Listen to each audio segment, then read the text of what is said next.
você abra junto comigo a sua Bíblia, antes de irmos para o material, vamos abrir a Sagrada Escritura no Evangelho de Mateus. Evangelho de Mateus, o capítulo de número 25. Está aqui meu filho Elias, que estava acompanhando aqui, ajudando. A minha esposa Ana Carla ficou em casa com a minha filha Raquel e com o outro filho que está sendo gerado ainda, que não sabemos ainda se é menino ou menina, mas que logo a gente vai saber, se Deus permitir. A minha filha está um pouco gripada, então ela optou por ficar, mas ela gostaria muito de estar aqui acompanhando e mandou uma saudação aqui para a igreja. Então Mateus capítulo 25, a partir do versículo 1, que nos diz, vamos ler. Então o reino dos céus será semelhante a 10 virgens, que tomando as suas lâmpadas, saíram ao encontro do esposo. E 5 delas eram prudentes, e 5 loucas ou insensatas. As loucas, tomando as suas lâmpadas, não levaram azeite consigo. Preste atenção. As loucas, as insensatas ou imprudentes, tomando as suas lâmpadas, não levaram azeite consigo. Mas as prudentes levaram azeite em suas vasilhas, com as suas lâmpadas. Havia então as lâmpadas e haviam as vasilhas, e nas vasilhas a reserva de azeite. Ok? Então temos essa situação. E tardando o esposo, tosquenejaram todas e adormeceram. Preste muita atenção nessa palavra. Tardando. Tardando não é se atrasando. Como em determinado momento já ouvi alguém dizer que Jesus se atrasou, ou que Jesus está atrasado. O meu Jesus, o seu Jesus, que é onipotente, onisciente, onipresente, ele não perde a hora, ele não se atrasa, ele não se adianta, ele vem na hora dele, ele vem no tempo kairos, ou seja, o tempo oportuno de Deus, o tempo que Deus determinou a si mesmo que seria o momento dele vir. Ele não se atrasa, mas ele tarda. Tarda em que sentido? No sentido de que aqueles que o esperam o querem logo, e devido ao tempo que ainda tem que aguardar, sentem essa espera como sendo tardando. Então tardar no sentido de que está demorando, na minha e na sua perspectiva, na perspectiva daquele que o espera, que o quer logo, que o quer já. Veja só, mas à meia-noite ouviu-se um clamor, aí vem o esposo, saí-lhe ao encontro. A meia-noite, que simbologicamente na Bíblia é uma transição de um período para outro período. Então temos aí o virar, tá certo? Para o amanhecer. Então temos aí a meia-noite. Ouviu-se o clamor, aí vem o esposo. Sair-lhe é um movimento daqueles que o aguardam em direção daqueles a quem ele estava esperando. Sair-lhe ao encontro. E aí, para que possam então realizar esse ato, o que elas têm que fazer? Então todas aquelas virgens se levantaram e prepararam as suas lâmpadas. E as loucas disseram às prudentes: dai-nos do vosso azeite, porque as nossas lâmpadas se apagam. Não tinham reserva de azeite. Mas as prudentes responderam dizendo: não seja caso que nos falte a nós e a vós, e diante aos que vendem, comprai para vós. E tendo elas ido comprá-lo, chegou o esposo. E as que estavam preparadas entraram com ele para as bodas, e fechou-se a porta. E depois chegaram também as outras virgens, dizendo: Senhor, Senhor, abre-nos. E ele respondendo disse: em verdade vos digo que vos não conheço. Vigiai, pois, porque não sabeis o dia e a hora, não sabeis o dia nem a hora em que o Filho do Homem há de vir. Ok, esse versículo final, que encerra aqui essa parábola, ele nos dá qual é o direcionamento interpretativo dessa parábola. O que Jesus queria dizer com essa parábola? Por que eu estou dizendo isso? Porque atualmente tem se multiplicado alguns estudiosos, algumas pessoas que até são esforçadas, mas que têm falhado na acuidade da interpretação da Sagrada Escritura. Então, quando olhamos para esse texto é muito significativo para nós, Esse texto é muito carregado de significados importantes, muito carregado de ensinamentos importantes. Então você tem a situação das 10 virgens. Veja que as 10 são virgens, mas 5 eram prudentes, 5 eram imprudentes. As 10 tinham lâmpadas, mas 5 delas tinham reserva de azeite nas suas vasilhas. E sabemos que o Espírito Santo de Deus é tipificado de muitas maneiras na Sagrada Escritura. Ele é tipificado como águas purificadoras, ele é tipificado como fogo. Lá em Pentecostes foram vistas línguas repartidas como que de fogo, repousando sobre cada um deles. E sabemos que era a descida do Espírito Santo, a cumprimento da promessa feita lá em Joel e ratificada pelo Senhor Jesus Cristo, permanecer em Jerusalém até que do alto sejais revestidos de poder. Então você tem essas situações que tipificam o Espírito Santo, a sua descida, a sua presença, a sua manifestação. Dentre essas exemplificações, temos a unção no Novo Testamento, que é exemplificada pelo Espírito Santo como tipologia do óleo, como tipologia da unção. Então temos aí a situação na qual 5 delas eram prudentes. Por que eram prudentes? Porque tinham azeite reserva. E o azeite reserva sobre a mim e sobre a sua vida, nesta tarde, desse domingo, preparado para mim e para você, é o Espírito Santo de Deus que está nos enchendo nessa tarde.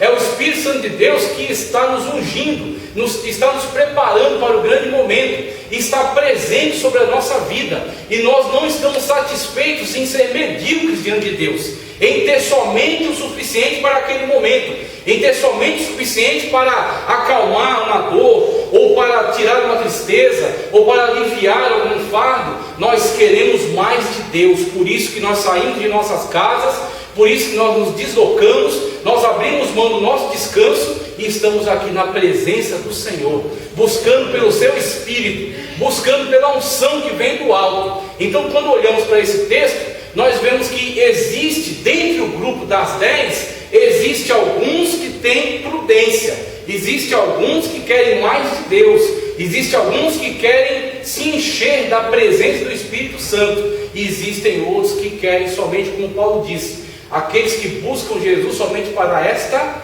vida, para pagar uma conta, para comprar um carro, para ter um casamento, mas não querem olhar além e ver que Jesus é muito mais, que Jesus tem um céu de glória para nós, que Jesus tem um arrebatamento pelo qual vai nos arrancar dessa terra, que Jesus tem um grande chamado que vai ser executado naquele grande dia esse que não sabemos nem a hora, nem o momento, nem o dia e nem a hora, como é dito aqui também nessa parábola.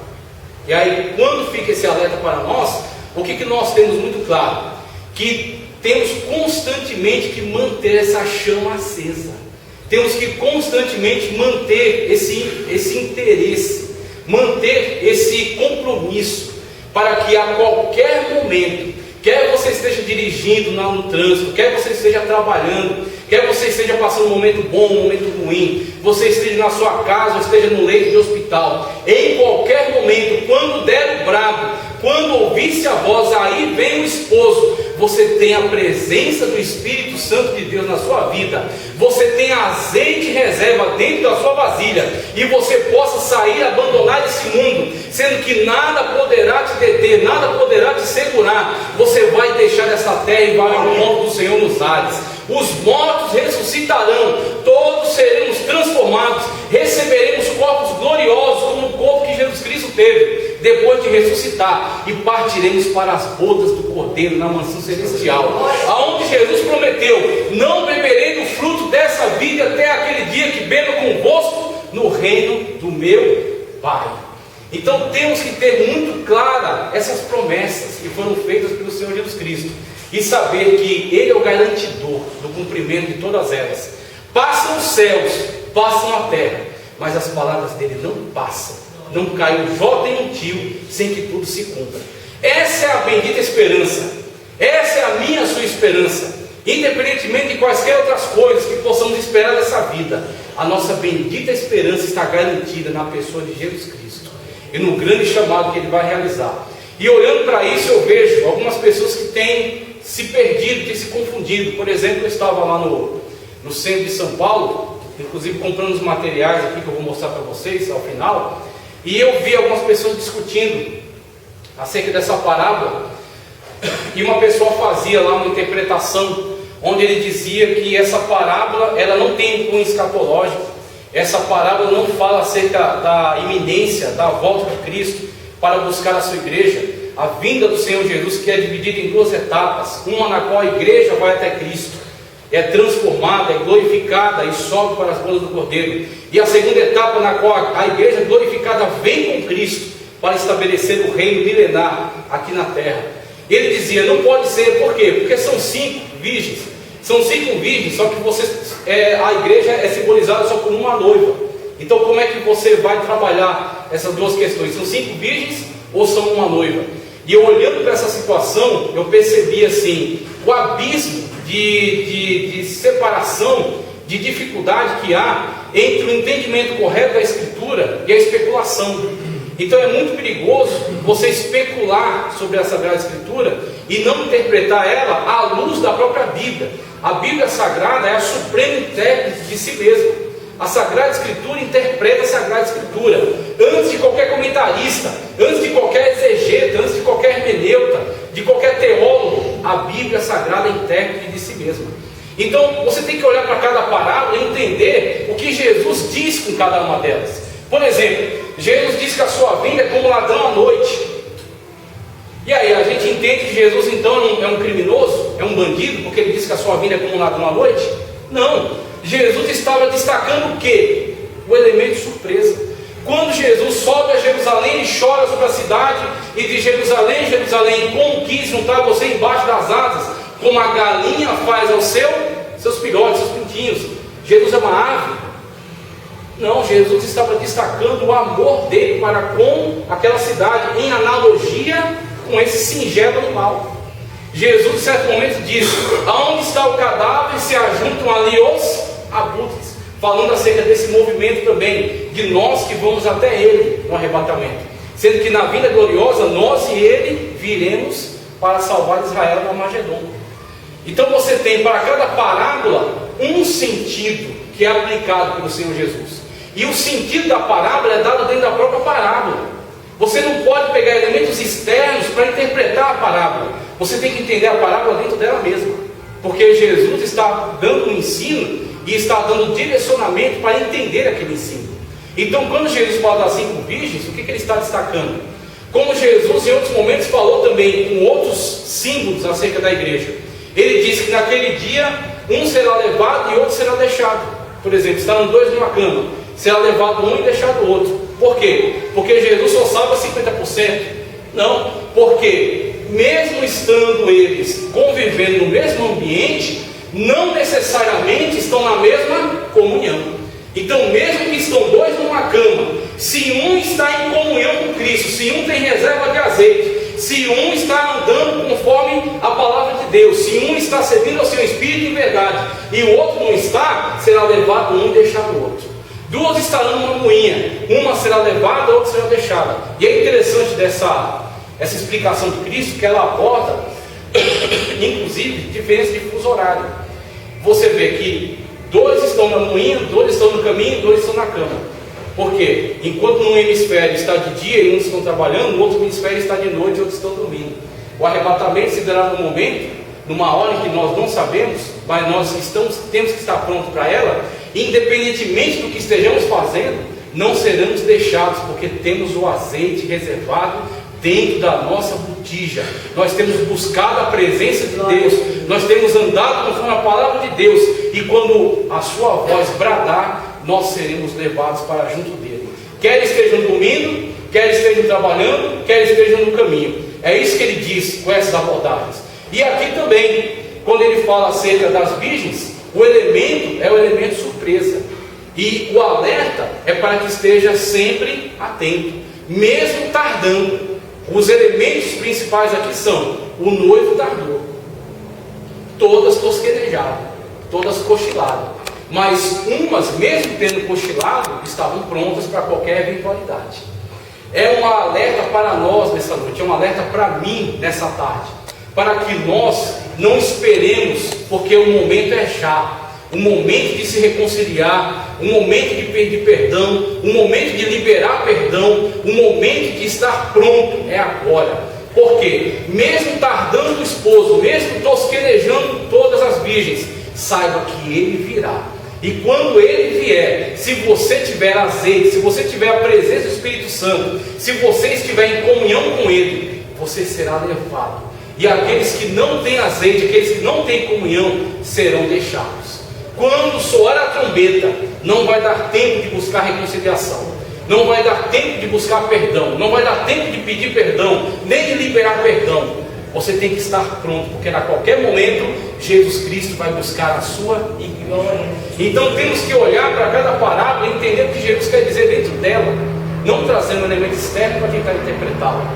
E aí, quando a gente olha para dentro da própria parábola, a gente vê isso, que mesmo numa igreja, denominacionalmente, no rol de membros, todos são cristãos, mas mesmo dentro dessa membresia de cristãos, talvez não todos estejam buscando a Deus da mesma forma. Talvez não todos tenham azeite reserva dentro da botija. Talvez não todos estejam atentos, alerta ao grande chamado do dia do arrebatamento. E é isso que Jesus Cristo vai deixar claro naquele grande dia, quando alguns forem arrebatados e outros forem deixados. E aqueles que forem deixados adentrarão ao período chamado grande tribulação. Ok? Então, passando aqui dessa abordagem, desse texto, a gente entra agora no material, começa a examinar o material. Eu deixei disponível aí, mandei para o pastor, um PDF. Então, quem quiser examinar esse PDF, se não também, acho que dá para visualizar legal aqui na tela. Deixa eu ver. Aponta para cá. Agora, sim, aponta para aí, né? Para poder fazer. Maravilha. Então, nós temos aí alguns textos e muito desse material que está sendo empregado aqui nessa palestra, muito dele é de Antônio Gilberto, aquele que partiu para o Senhor e já descansa, já aguarda pelo grande dia em que os mortos ressuscitarão primeiro. Então, nós temos que ter sempre esse cuidado. Nós, como Paulo disse, examinai tudo e retende o bem. E nós temos que tomar cuidado com aquilo que temos colocado diante dos nossos olhos, aquilo que temos absorvido e a origem de onde tem vindo. Então, o tema de escatologia é um tema muito atrativo, é um tema muito interessante, e ele produz também muitas pessoas que querem jogar conteúdo nas mídias, no Facebook, no Instagram, no YouTube. Então, assim, é vasto o material. Só que nem todo material, nem toda informação gera conhecimento. O que gera conhecimento são informações válidas, que podem ser concatenadas, que casam uma com a outra. É que nem um relógio desse. Você não pode pegar qualquer peça e querer montar um relógio. Tem que ser as peças do relógio. Tem que estar de acordo com o plano daquele que fabricou esse relógio, para que ele funcione e ele trabalhe corretamente. Assim também, se você pega comentaristas que não respeitam a Bíblia, que não respeitam a Escritura, obviamente você vai chegar a conclusões equivocadas. Você vai chegar a conclusões erradas. Então, o material que está sendo apresentado, você tem Antônio Gilberto, você tem Stanley M. Orton, que é um dos comentaristas da Bíblia Pentecostal.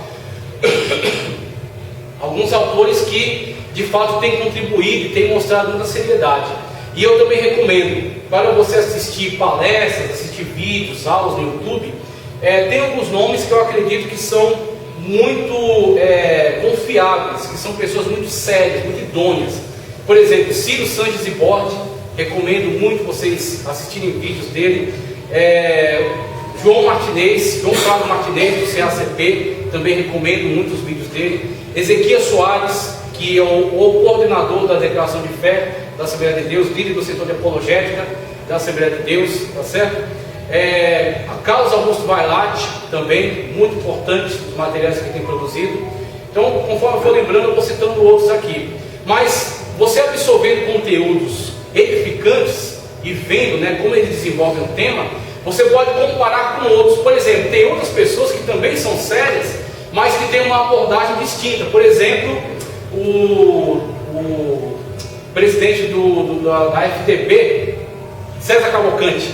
César Cavalcante é alguém também, a partir daquilo que temos analisado, muito ortodoxo, muito confiável, só que ele vai por uma outra linha escatológica. Ele caminha pelo chamado pós-tribulacionismo. Então a abordagem dele sobre escatologia vai contrastar.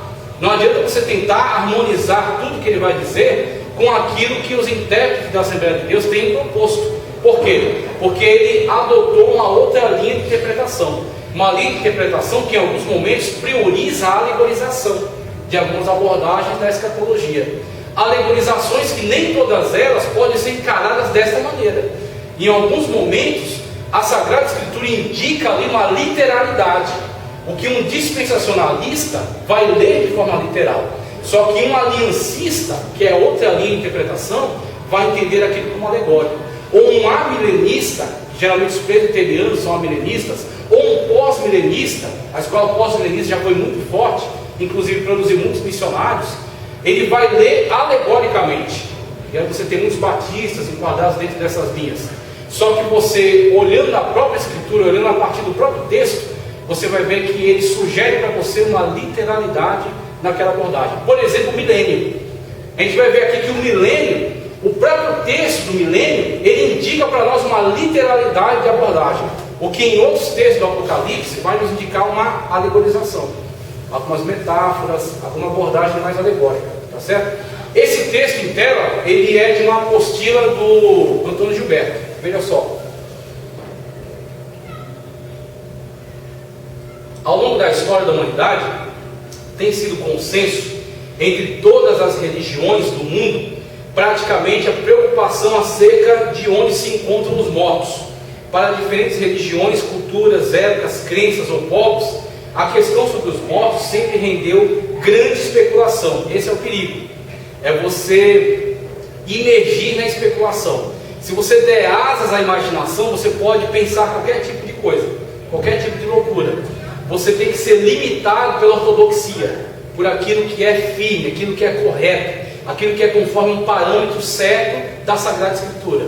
Aí você vai limitar a sua especulação. Você vai caminhar de forma fiel, você vai falar onde a Bíblia fala e vai se calar onde a Bíblia se cala. Tá certo? Os gregos antigos, por exemplo, diziam que os mortos ficavam em um local intermediário, no aguardo de um julgamento que seria realizado por representantes do mundo subterrâneo. Se as obras praticadas durante a vida fossem julgadas positivas, seguir-se-ia para uma espécie de paraíso. E é interessante que outros povos também têm uma abordagem semelhante. Por exemplo, os egípcios. Você já parou para pensar por que existem pirâmides? Para que serve uma pirâmide? Uma pirâmide, ela é pouco utilizável por dentro, ela não tem muito espaço interno. Ela tem pequenas câmaras e pequenas passagens entre as câmaras. Só que elas são enormemente extensivas, elas são gigantescas. A pirâmide de Gizé, se não me engano, é a maior. Tem a de Kéops, tem a de Miquerinos, tem várias pirâmides. Tem as pirâmides mais famosas e tem várias pirâmides menores que os egiptólogos estão cada vez investigando. E elas são praticamente inúteis. São amontoados de pedra com pequenas câmaras internas e que ninguém consegue acesso, porque o acesso é dificultado mesmo. E por que a existência de algo assim? Exatamente por causa da crença na vida após a morte. Porque os egípcios criam piamente que o faraó, quando partia para o mundo dos mortos, ou um alto sacerdote, ou uma alta dignidade, ele teria a possibilidade de uma vida após a morte. Então, essa crença na vida após a morte, ela é universal, tá certo? E a Sagrada Escritura, ela nos dá os parâmetros de como podemos entender a vida após a morte. Então, os egípcios, por exemplo, eles produziram o primeiro ou dos primeiros livros da humanidade, chamado Livro dos Mortos do Antigo Egito.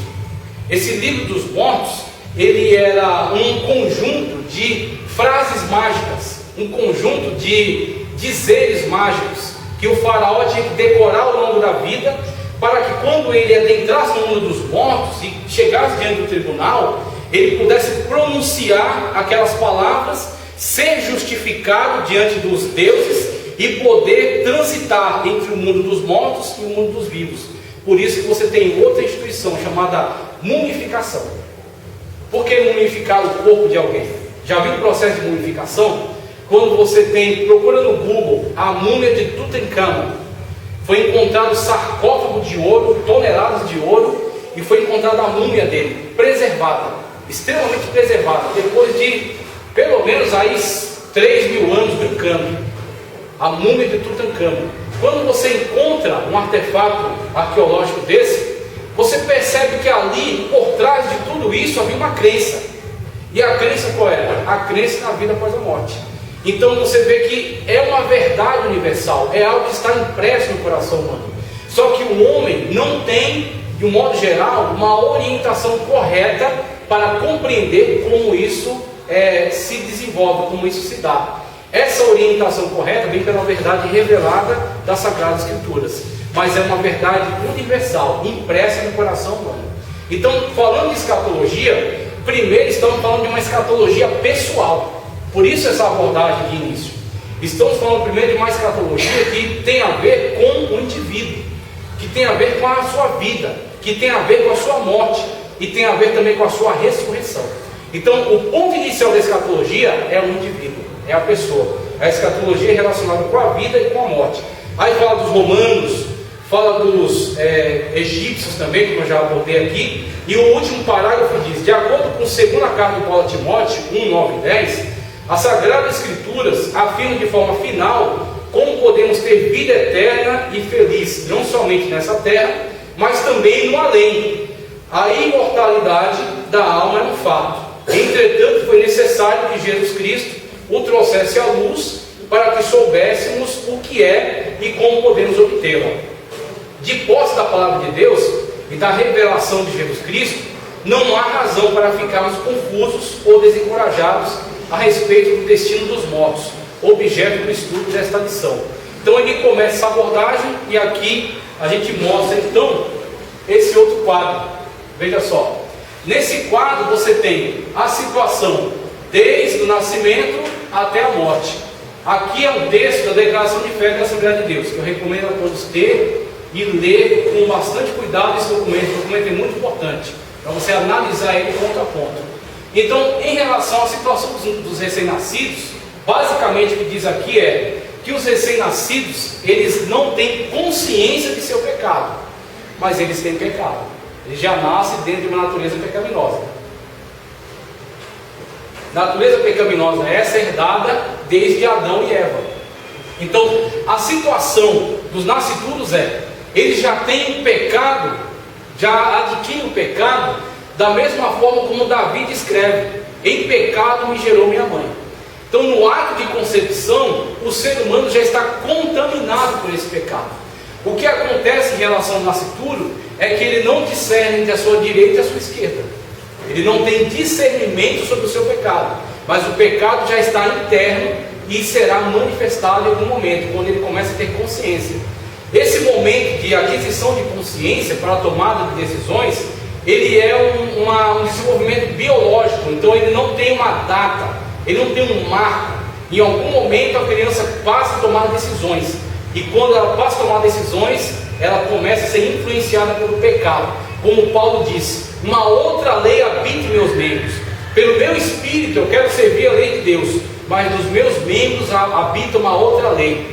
Então ele fala para não emprestar os seus membros como veículo do pecado, por exemplo. Andar conforme a lei do espírito e não cumprir a vontade do pecado. Então você tem essas situações que deixam muito claro que o nascituro já é uma alma a ser alcançada. Em relação à morte de crianças em estado ainda de inocência, o texto da declaração de fé diz: o sangue de Cristo, o sacrifício de Cristo, ele é suficiente para salvar